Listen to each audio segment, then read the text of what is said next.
Judges, chapter 3. Now these are the nations which the Lord left to prove Israel by them, even as many of Israel as had not known all the wars of Canaan.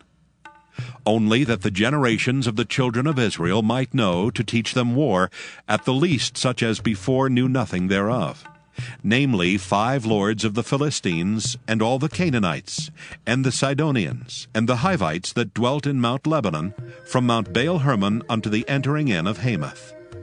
And they were to prove Israel by them, to know whether they would hearken unto the commandments of the Lord, which he commanded their fathers by the hand of Moses.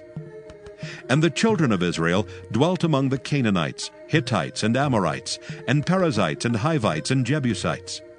And they took their daughters to be their wives, and gave their daughters to their sons, and served their gods. And the children of Israel did evil in the sight of the Lord, and forgat the Lord their God, and served Baalim and the groves. Therefore the anger of the Lord was hot against Israel, and he sold them into the hand of Cushan-Rishathaim, king of Mesopotamia. And the children of Israel served Cushan-Rishathaim 8 years. And when the children of Israel cried unto the Lord raised up a deliverer to the children of Israel, who delivered them, even Othniel the son of Kenaz, Caleb's younger brother. And the Spirit of the Lord came upon him, and he judged Israel and went out to war. And the Lord delivered Cushan-Rishathaim, king of Mesopotamia, into his hand, and his hand prevailed against Cushan-Rishathaim. And the land had rest 40 years, and Othniel the son of Kenaz died. And the children of Israel did evil again in the sight of the Lord, and the Lord strengthened Eglon king of Moab against Israel, because they had done evil in the sight of the Lord. And he gathered unto him the children of Ammon and Amalek, and went and smote Israel, and possessed the city of palm trees. So the children of Israel served Eglon the king of Moab 18 years. But when the children of Israel cried unto the Lord raised them up a deliverer, Ehud the son of Gera, a Benjaminite, a man left-handed. And by him the children of Israel sent a present unto Eglon the king of Moab.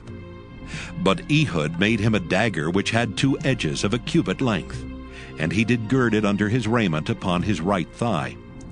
And he brought the present unto Eglon king of Moab, and Eglon was a very fat man. And when he had made an end to offer the present, he sent away the people that bare the present. But he himself turned again from the quarries that were by Gilgal, and said, I have a secret errand unto thee, O king. Who said, Keep silence. And all that stood by him went out from him. And Ehud came unto him, and he was sitting in a summer parlor, which he had for himself alone. And Ehud said, I have a message from God unto thee. And he arose out of his seat. And Ehud put forth his left hand, and took the dagger from his right thigh, and thrust it into his belly. And the haft also went in after the blade, and the fat closed upon the blade, so that he could not draw the dagger out of his belly, and the dirt came out. Then Ehud went forth through the porch, and shut the doors of the parlor upon him, and locked them. When he was gone out, his servants came.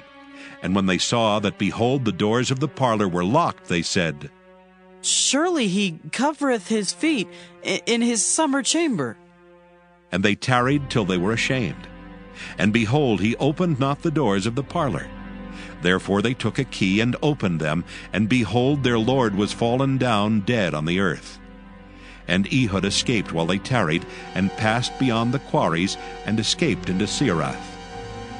And it came to pass, when he was come, that he blew a trumpet in the mountain of Ephraim, and the children of Israel went down with him from the mount, and he before them. And he said unto them, Follow after me, for the Lord hath delivered your enemies, the Moabites, into your hand. And they went down after him, and took the fords of Jordan toward Moab, and suffered not a man to pass over.